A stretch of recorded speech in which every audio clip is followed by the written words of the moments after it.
Yeah. Feels like the transfer window literally just ended, but the rumour mill is cycling up yet again with moves that I think Leeds United might have a very, very genuine interest in for a few very specific reasons. So I'll go through the player that Leeds United are looking at, why we're looking at that specific player, what it means for the wider sort of recruitment strategy at the club for the future, and ultimately if he would improve the squad or if using this strategy in general would improve the squad. But before all that, I would massively appreciate if you could do me a favour and if you could just. I've pressed the wrong button, but it's fine. But if you could like, subscribe, pop a comment on the video, that'd be massively appreciated. YouTube is being very, very good at being very, very bad to creators at the minute. So if you could do just whatever you can just to give us a hand, that'd be absolutely wonderful and really, really helpful. Thank you very much. Anyway, into the main bit of the story. Leeds United have an interest in signing Gustavo Prado, who is currently a player at Internacional. Now, this isn't Inter Milan, who are Internazionale di Milan, I think. This is Internacional, who play in Serie A, but the Brazilian one, which is a pretty reasonably strong division. It's, however, obviously not the same level as the top five European leagues, primarily because, well, we have the money to hoover up all of the talent from Brazil, and that looks like what Leeds United are intending on doing right now.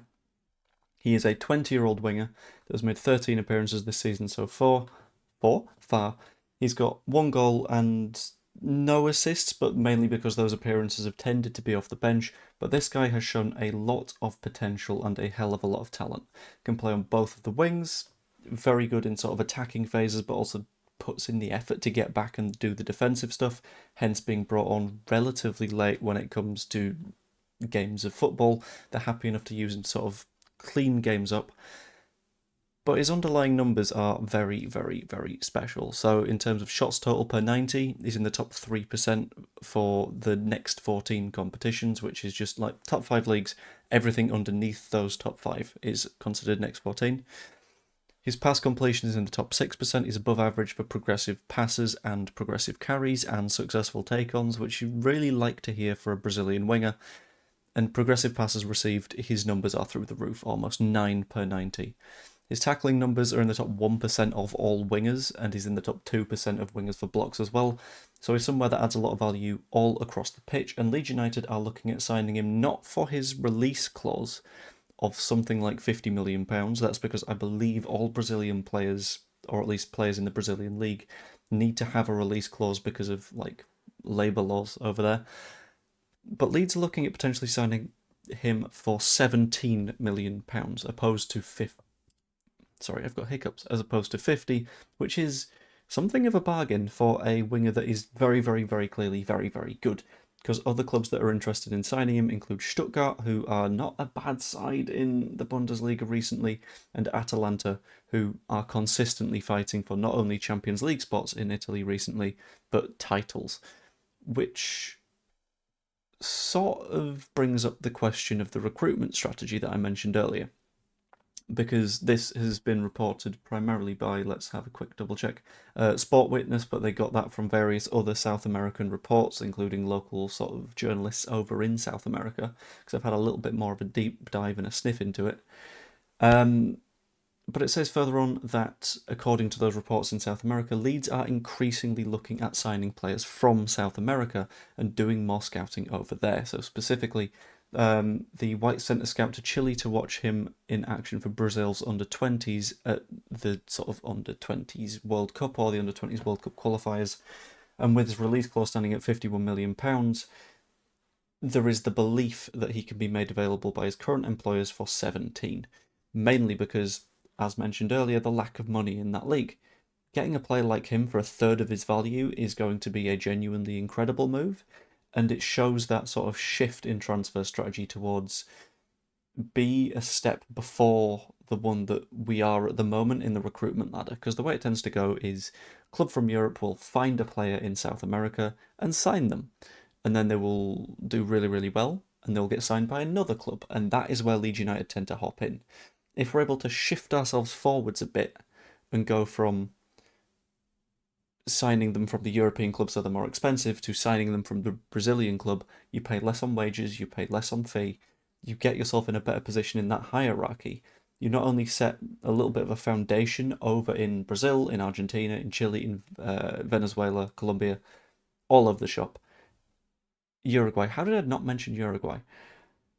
But you put yourself in a spot where you're making more profit out of these deals as well, which means that you can sign more European players or more high quality European players because you've got more cash to do so. It's a really, really good spot for Leeds United to put themselves in.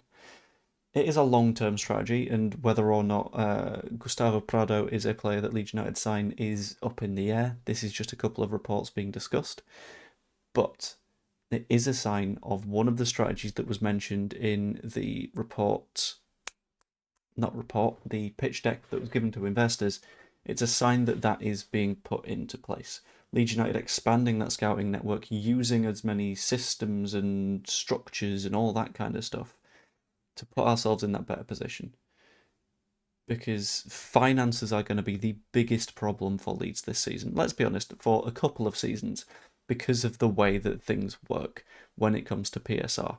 Finances are going to be a nightmare, and we need to improve our position. We need to use money more efficiently. And this is ultimately how I think we do so. Gustavo Prado would make a little bit of a difference. He would add that further option out on the wings. I think we could do with something out on the right-hand side because Aronson is good, but Aronson isn't setting the world on fire. I think he was very, very, very good in Leeds United's last match. To be completely clear, against Bournemouth, I think that he was unlucky to not get an assist. He played a big part in the defensive stuff. But a winger that is young, that is hungry, that is looking to prove themselves not just to a new club, but to a new continent, is the sort of hunger that Leeds United need to see. And he could bring that sort of level of excitement that we've not had in a winger since Rafinha. I mean, we kind of have had that excitement with, like, maybe Somerville and Rutter, but I think that was maybe overshadowed by the fact that we were in the Championship. They did everything that we could ask of them, obviously, apart from end up promoted. But they did it at a level lower than the level that Rafinha did. And I think looking at South America, looking at Eastern Europe, East Asia, the sort of developing African leagues, is a lot of opportunities that we can take that we will ultimately grow from, and that I really, really, really, really enjoy the club deciding to sort of take a look at and think, let's do something different. Something different from maybe we sign for someone from Eredivisie, because whilst that is all well and good, that isn't necessarily adding the potential that the rest of the world is. And that's where maybe the Red Bull system comes in. I don't know. But ultimately, this report I'm very, very happy with. If we are able to sign this guy for £17 million, I think he could set the world on fire a little bit. Yes, his goals aren't the highest of numbers, neither his assists, but that's because everything underlying is looking really good. That's why I'm still a little bit sort of excited for this one.